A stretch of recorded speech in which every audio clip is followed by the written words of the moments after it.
Hello students, আমি Nitish sir জ্ঞানজ্যোতি coaching সেন্টারের পক্ষ থেকে তোমাদের প্রত্যেককে জানাই আরো একবার স্বাগত। তো স্টুডেন্টস, আজকে আমি তোমাদের সঙ্গে আলোচনা করব এনইপি 4 ইয়ার আন্ডার গ্র্যাজুয়েট প্রোগ্রামের অধীনস্থ যে সমস্ত ছাত্রছাত্রীরা যারা নর্থ বেঙ্গল ইউনিভার্সিটি আন্ডারে বিভিন্ন কলেজগুলোতে 4th সেমিস্টারে পড়াশোনা করছো, তাদের জন্য কিন্তু আজকের এই ক্লাসটি ভীষণ গুরুত্বপূর্ণ।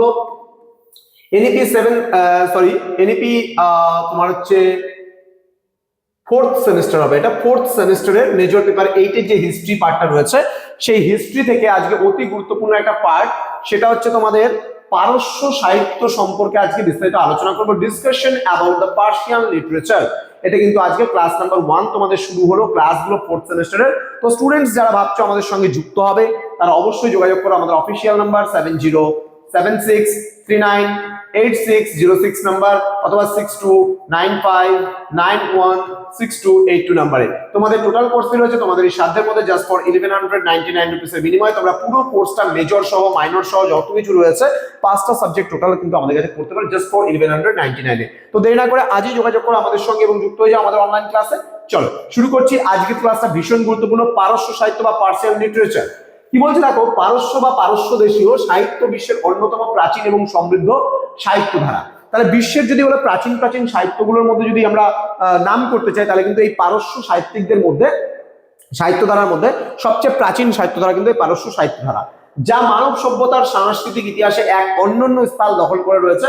অনন্য বলতে গেলে কি, এক অন্যতম স্থান দখল করে রয়েছে কিন্তু এই পারস্য সাহিত্য। ঠিক আছে, পারস্য সাহিত্যের ইতিহাস মূলত 2500 বছরেরও বেশি পুরনো, যার যাত্রা শুরু হয়েছিল প্রাচীন পারসিক লিপির মাধ্যমে। তাহলে প্রাচীন যে সাহিত্য রয়েছে পারস্য সাহিত্য, এর যাত্রা শুরু হয়েছিল প্রাচীন পারসিক লিপির কিন্তু মাধ্যমে।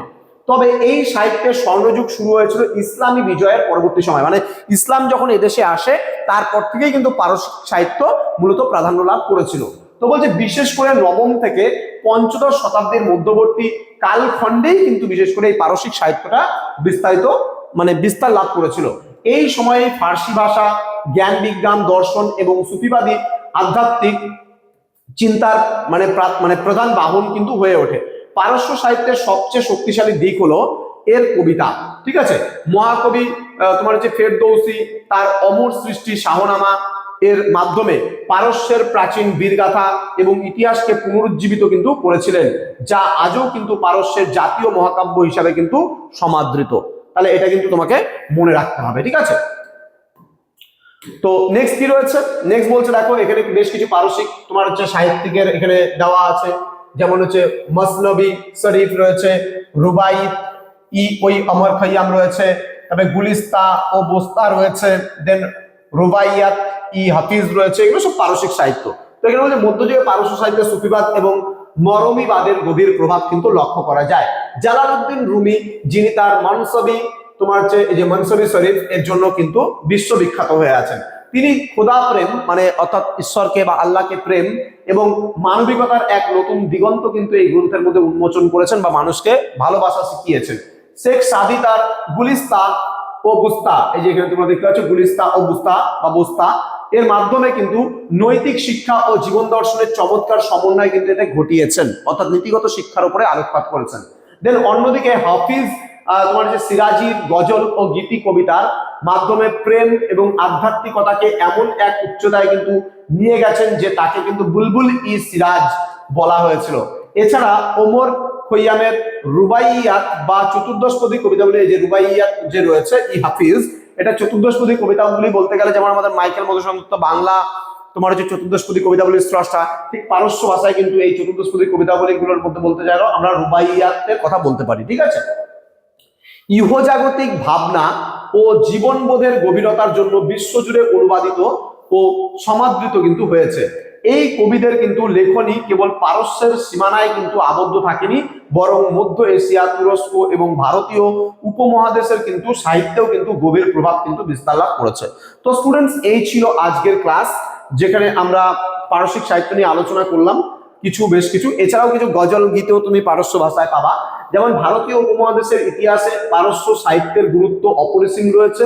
মুঘল আমলে ফার্সি ছিল ভারতের রাজভাষা এবং হচ্ছে দাপ্তরিক ভাষা, মানে বিভিন্ন দপ্তরের যে ভাষা ছিল সেটা কিন্তু পারসিক ভাষা। এই সময় আমির খসরু থেকে শুরু করে মির্জা তোমার যে গালিবের মতো বহু কবি কিন্তু ফার্সি ও উর্দু ভাষার সংমিশ্রণে এক নতুন ধারার কিন্তু জন্ম দিয়েছিলেন। আধুনিক যুগেও কিন্তু পারস্য সাহিত্য তার নিজস্ব ঐতিহ্য কিন্তু বজায় রেখে বিশ্ব সাহিত্যে অবদান রেখে চলেছে। তারপরে সাদেক তোমার হেদায়েতের মতো কথা সাহিত্যিকরা কিন্তু আধুনিক পারস্য গদ্যকে কিন্তু এক নতুন রূপ দান করেছেন। সংক্ষেপে বলতে গেলে পারস্য সাহিত্য কেবল কিন্তু শব্দের কারুকার্য নয়, বরং এটি প্রেম, বীরত্ব, দর্শন এবং আধ্যাত্মিকতার এক জীবন্ত দলিল, যা কিন্তু বিশ্ববাসীকে আজও মুগ্ধ এবং অনুপ্রাণিত করে চলছে। ঠিক আছে, তো তোমরা এই পার্সিয়ান লিটারেচার বা পার্সিক লিটারেচারের উপর থেকে খুব একটা বেশি নাম্বারের প্রশ্ন আসবে না। এটা তোমার হচ্ছে 3 মার্কসের জন্য এটা অলরেডি তোমাদের পড়তে হবে। আমি একটু বিস্তারিত আলোচনা করে দিলাম যেন তোমাদের পড়তে সুবিধা হয়। তো স্টুডেন্ট যারা এখনো চ্যানেলটিকে সাবস্ক্রাইব করে পাশে থাকা বেল আইকন অল প্রেস করে দাও, যাতে নেক্সট টাইম থেকে কোনো ভিডিও আপলোড করলে তার নোটিফিকেশন তুমি সবার আগে পেতে পারো। এছাড়া যারা ভাবছো যে অনলাইনে আমাদের ক্লাস যুক্ত হবে বা জয়েন করবে, তারা অবশ্যই যোগাযোগ করো। আমাদের অফিসিয়াল নাম্বার 6295916282 এবং 7076398606 নম্বরে। দেখা হচ্ছে খুব তাড়াতাড়ি আরো একটা নতুন ক্লাস নিয়ে তোমাদের সঙ্গে। তোমরা প্রত্যেকেই ভালো থেকো, সুস্থ থেকো। Thank you so much. Thanks for watching after all. Thank you.